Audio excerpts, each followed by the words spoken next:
35 feet below a stalled luxury condominium project in downtown Spokane, Washington, there is a room that should not exist. It has running water, heat that holds steady through the freezing night, and a floor so perfectly level you could set a glass marble on one end and it would not roll a single millimeter. It has dry walls and a ceiling that does not leak. The woman who built all of it aged out of the state foster care system with $0 to her name. Her name is Maya Vance. She is 24 years old. She has dark brown hair pulled back in a rushed, practical knot, a guarded, quiet look in her eyes from a system that forgot she existed, and square hands that are calloused from years of warehouse labor. She has absolutely no architectural degree. She has no engineering background. When a city building inspector named Marcus Thorne crawled through the hidden access point in February of 2026, following an anonymous tip about a potential hazard, he braced himself to clear out a standard squatter's nest. He expected to find damp blankets, discarded needles, a dangerous propane burner, and stolen milk crates. Instead, he found a meticulously engineered two-room apartment with steel-reinforced, load-bearing walls. That should be the end of the story, but it is not. What Maya built in that sub-basement breaks nearly every assumption society currently holds about what is strictly possible with no money, no formal training, and zero permission. The deeper you look at the physical mechanics of what she accomplished down there in the dark, the less any of those societal assumptions hold up. Picture what you expect to find when an orphan girl loses her job in an economic downturn. A tarp, a sleeping bag on concrete. That is the version your brain automatically assembles, and nobody would blame you for it. But Maya did not build a camp. She built an infrastructure.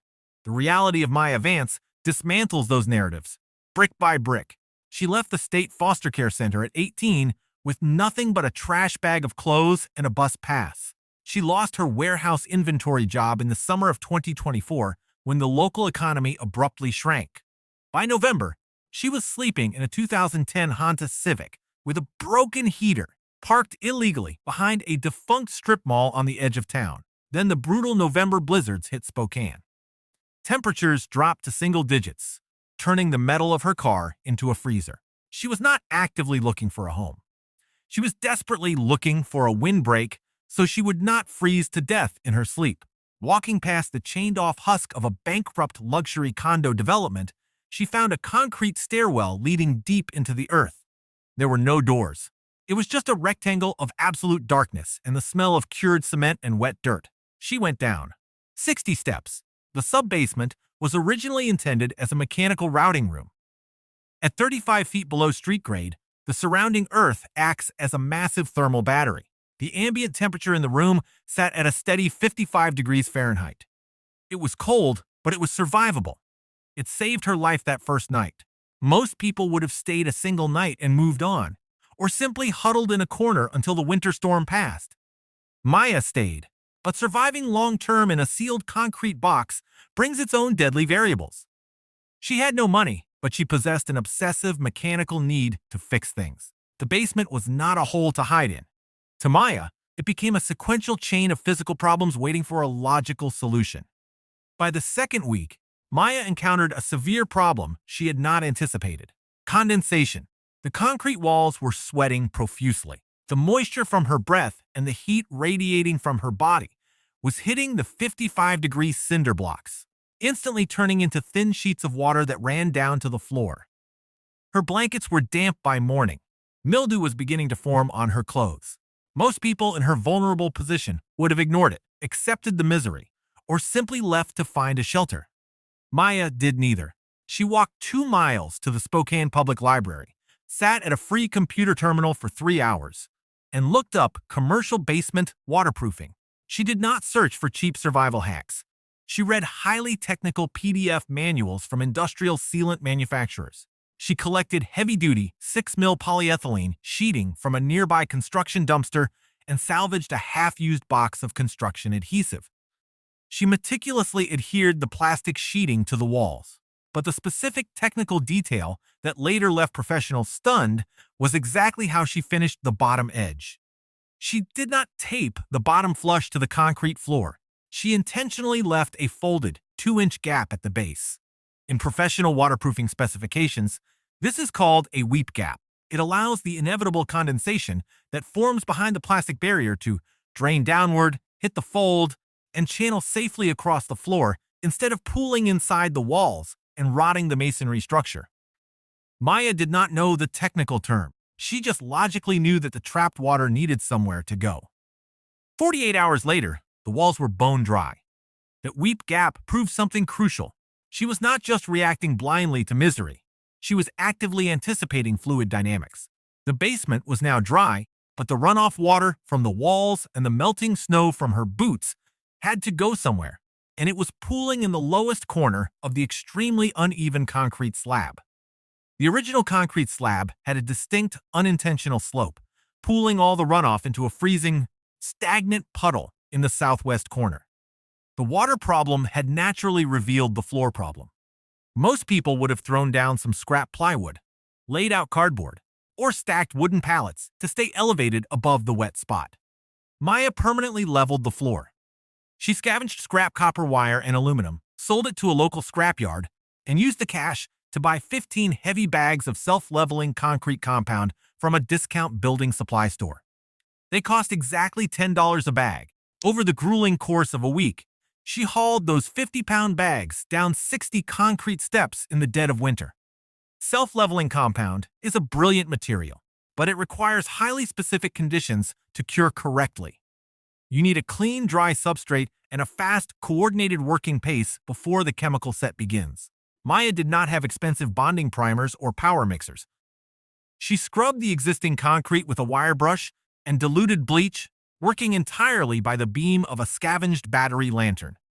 She mixed the heavy compound in a plastic bucket using a rusted garden hoe. She poured it in carefully calculated geometric sections, letting gravity do the precise leveling work the chemical was designed to execute. It took her 7 days to execute what a professional crew with mixing drills would easily do in an afternoon. But the physical result was flawless. When Inspector Marcus Thorne later walked into that room, the very first thing he noticed was not the ceiling or the complex walls. It was the slab beneath his work boots. He looked down, saw the perfect, glass-like flatness of the cured compound, and asked aloud to an empty room, "Who poured this floor?" It was a flawless foundation. But a perfectly flat, dry room at 55 degrees is still effectively a refrigerator. Eating a meal at that temperature makes your hands shake uncontrollably. Maya needed heat, and she could not build a fire. Spokane winters easily drop below 0 degrees. A dry room at 55 degrees keeps you medically alive, but it does not let you actually live. Maya needed real, sustained warmth. Fire was completely impossible. Sitting 35 feet underground with absolutely no ventilation shaft meant that carbon monoxide from combustion would kill her in her sleep in a matter of hours. She had personally seen a teenage boy at the foster center die that exact tragic way from a cheap propane heater inside an enclosed garage. The building's electrical grid was dead, so space heaters were out. She had no fuel, no power, and absolutely no budget. Her engineered solution was a masterclass in basic thermodynamics. She collected 40 one-gallon plastic jugs from recycling bins around the city, specifically targeting milk jugs and water bottles. She added a heavy ratio of scavenged automotive antifreeze to each one to significantly lower the freezing point, preventing the plastic from cracking in the brutal surface cold. Then, she painted every single jug flat black using discarded spray paint. She was not building a heater. She was building a thermal battery. She did not carry all of them at once. Every single morning, she rotated 12 of the coldest jugs, carrying them up the 60 steps in a scavenged backpack to line them up on the south-facing concrete wall of the abandoned surface site. Direct winter sunlight hit the black plastic, transferring maximum solar radiation directly into the water. By mid-afternoon, the water inside routinely reached 85 degrees. At dusk, she carried the freshly heated jugs back down and added them to the thermal bank along her northern wall. The massive 40-gallon system slowly bled ambient heat into a sealed, insulated space over the course of an 8-hour night. In green building terminology, it is called a passive solar thermal storage system. The room temperature immediately rose, but there was a critical, structural flaw in her new environment. The precious heat was escaping rapidly. Hot air naturally rises, and the ceiling of her basement was simply the underside of an exposed concrete slab freezing in the brutal Spokane winter. The thermal battery was working flawlessly, but the room was leaking its energy straight up into the frozen earth. The heat problem immediately revealed the insulation problem. This is the exact stage where most amateur builders make a fatal, counterproductive error. They intuitively insulate the walls to keep the cold out. Maya logically realized that at 35 feet below grade, the dense earth around the walls was actually maintaining a steady baseline of 55 degrees. If she insulated the walls, she would foolishly cut herself off from that free, constant geothermal warmth. The true enemy was the ceiling. Above the ceiling slab was open, freezing winter air. The cold was literally pouring down through the dense concrete, like freezing water through a sieve. She urgently needed to cap the room to trap her generated heat. She bought rigid polyisocyanurate foam boards from a warehouse liquidation sale, paying just $3 a sheet. Working tirelessly with a dull bread knife and industrial construction adhesive, she adhered the foam securely to the ceiling. But she did not just stick them up side by side in a single layer. She installed them in two distinct, overlapping layers, deliberately staggering the seams so that no joint on the bottom layer aligned with a joint on the top layer. She meticulously sealed every single seam with highly reflective foil tape. In advanced structural engineering, this specific technique is called a cold bridge break. It stops thermal transfer dead in its tracks. The temperature in the room instantly stabilized. With her solar jugs radiating heat, the ambient temperature held at a highly comfortable 68 degrees. Marcus Thorne, the veteran city inspector, spent 10 solid minutes just staring silently at the ceiling when he first found it. He later noted in his official municipal report that the intentionally staggered foam layout was a textbook thermal break, a highly specific detail often entirely missed in permitted, professional residential construction. She figured it out alone with a bread knife and scrap foam. But sealing the heat perfectly inside created a new, dangerously insidious variable. The room was now warm and heavily airtight, which meant human humidity was permanently trapped inside. Warm air trapped inside a sealed, cold underground basement rapidly breathes moisture. The air was getting uncomfortably heavy, and the newly leveled floor was growing perpetually damp from the trapped humidity. Maya absolutely had to move the air, but she could not simply open a vent to the freezing outside, or she would instantly lose all the heat she had painstakingly trapped. She desperately needed controlled, internal air circulation. She needed a convection loop. Using a scavenged masonry chisel and a hammer, she carved two 6-inch holes completely through the thick cinder block wall, separating her main living area from a smaller, adjacent utility closet. She strategically placed one hole near the ceiling and the second hole down near the floor. Then, she extracted a standard 12-volt computer cooling fan from an electronics dumpster and wired it directly to an old, salvaged car battery. She mounted the small fan securely inside the upper hole, blowing outward into the closet. The physics worked perfectly. Warm, moist air naturally rises to the ceiling in the heated room. The fan pushed that humid, warm air into the smaller, drastically cooler utility closet. As the air rapidly cooled in the closet, it became physically heavier and sank to the floor, naturally drafting back through the lower hole into the warm main room, where it heated up, dried out, and rose again. It was a continuous, nearly silent loop of moving air driven entirely by a tiny computer fan. The concrete floor dried out entirely within 24 hours. When structural engineers eventually mapped her basement, they used a specialized smoke pencil to trace the internal air currents. They watched in absolute silence as the white smoke traveled in a mathematically perfect cycle. It was a dedicated mechanical ventilation loop built entirely from literal street garbage. She had successfully mastered moisture, flooring, heat retention, and air quality. She had a safe, warm environment. But to truly survive indefinitely, to never have to rely on the dangerous streets above, she critically needed running water. The abandoned building's original water mains had been permanently capped at the street level when the project died. There was absolutely no municipal water pressure available. Maya knew she could not illegally tap into the pressurized city lines, but she had a massive, exploitable vertical drop at her immediate disposal. 35 feet of pure gravity. At the surface level, hidden carefully behind a collapsed security fence. She placed a heavy 30-gallon plastic drum she had rolled away from a defunct commercial car wash.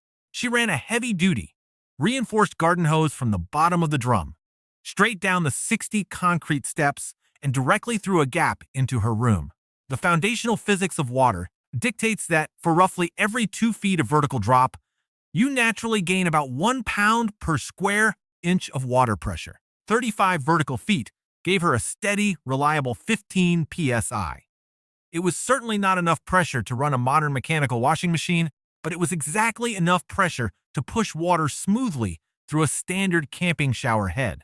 She filled the massive drum on the surface by shoveling in melting snow or physically carrying water jugs from a public park spigot blocks away. The water flowed down the hose into a makeshift sink basin and a functional shower rig made entirely from modified buckets.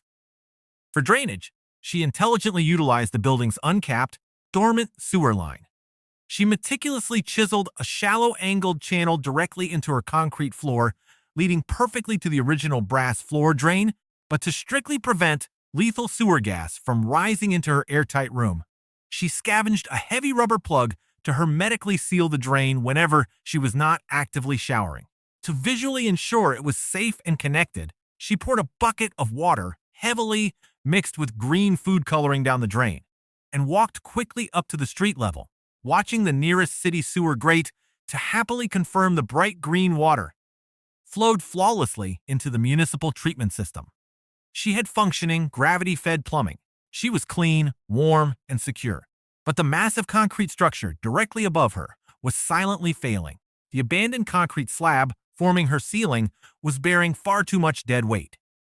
Hairline fractures were aggressively spiderwebbing across the concrete directly above her bed. The immense, unsupported dead weight of the unfinished commercial concrete building above was causing the basement ceiling slab to dangerously deflect. It was visibly sagging directly in the center of the massive room, dropping nearly 2 full inches. The ominous hairline cracks were widening by the week. The ceiling was failing. Running away back to the freezing streets would have been the easy, logical choice for most people, the expected choice. Maya Vance stayed and fortified her home. She decisively resolved to divide her large room exactly in half by building a massive wall directly beneath the dangerously failing span. This was not a flimsy partition wall for visual privacy. It was a hardcore, load-bearing shoring wall. She hauled hundreds of pounds of discarded heavy cinder blocks from the demolished upper floors down the 60 stairs. She carefully dry-stacked the first 3 courses, checking for perfect level, then began mixing a precise sand and cement grout. She placed vertical lengths of thick, salvaged steel rebar inside the hollow vertical cores of the cinder blocks, spacing them meticulously, and poured the heavy grout solid. When the rising masonry wall finally reached the sagging ceiling, she drove heavy wooden shims into the remaining gap, striking them relentlessly with a heavy mallet to physically transfer the immense load of the sagging concrete ceiling directly down into her new steel-reinforced wall. She permanently finished the joint by injecting expanding chemical foam to lock the wooden shims rigidly in place. When Marcus Thorne later brought a licensed structural engineer to take core samples of her wall, the empirical results were staggering. The rebar spacing and the compressive strength of her hand-mixed grout explicitly met the strict international residential code standards for structural masonry. She had single-handedly arrested the catastrophic deflection of a failing commercial slab. She had unconsciously acted as her own structural engineer, correctly diagnosing a catastrophic mechanical failure and successfully executing a perfect physical intervention. She did not calculate the load paths on graph paper. She observed the physical stress, intuitively understood the mechanics of structural support, and built exactly what the dangerous site demanded. She had successfully secured the final, most dangerous variable. Marcus Thorne fundamentally refused to call the local police. He stood silently in the basement, looked at the perfectly leveled floor, the brilliant thermal break, the flawless convection loop, and the steel-reinforced load-bearing wall. And he saw absolute architectural genius born of desperate, absolute necessity. He submitted a formal, written proposal to the City Council of Spokane to officially retain the space as an experimental prototype for below-grade transitional housing. The entire miraculous project had cost Maya Vance less than $300 in total. Her story shatters the convenient, comfortable lies society repeatedly tells about its discarded, vulnerable youth. The bureaucratic system automatically assumes that teenagers aging out of foster care end up failing on the streets because they fundamentally lack intelligence, drive, or the mental capacity to function in a complex, demanding world. Maya Vance definitively proved that they do not lack intellectual capacity. They purely lack financial capital. They lack a safe foundation. Given a freezing, forgotten hole in the ground and the discarded scraps the city callously threw away, she did not just survive the winter. She single-handedly engineered a highly sustainable, complex habitat that mathematically outperformed permitted residential construction. She expertly solved incredibly complex thermodynamic and structural equations through raw, iterative trial and error. Deep beneath the rushing, oblivious feet of the citizens of Spokane, a 24-year-old girl with calloused hands built an impenetrable fortress of pure logic against a world that had completely abandoned her. She did not pause to ask for bureaucratic permission, and she definitely did not wait for a magical rescue that was never coming. She simply observed the brutal variables of her reality and systematically changed them. Down in that quiet sub-basement, the circulated air is warm, the thick concrete walls are dry, and the massive ceiling slab holds absolutely firm. And resting perfectly still on that immaculate, self-leveled floor, the glass marble still does not roll. If Maya's engineering earned your respect, drop a like and subscribe. Comment your favorite detail she built and what city you are watching from today. The story of Maya Ran immerses a tale of survival. It is a profound indictment of how society undervalues its most valuable member. Maya's supplement was just a home, it was a masterclass in human potential, with zero formal training and empty pocket. She achieved what many licensed professionals struggle to execute the more efficiently. Structural integrity and suitable result Moranin. Her life brought a painful, transformative truth. We often mistake lack of capital for a lack of capacity. When the war labor Maya as discarded, she did not interlace like that follower is still she applied risk and Louis, turning the city of waste into a sanctuary. She did wait for permission to be worthy of shelter. She built it from the ground up, brick by brick, the riven brick. Gideon Clarion could look beyond the surface of the struggling in the shadow of our city. Talent, ingenuity, and brilliance are not reserved for the with degree. They are everywhere, often hidden beneath layers of city neglect.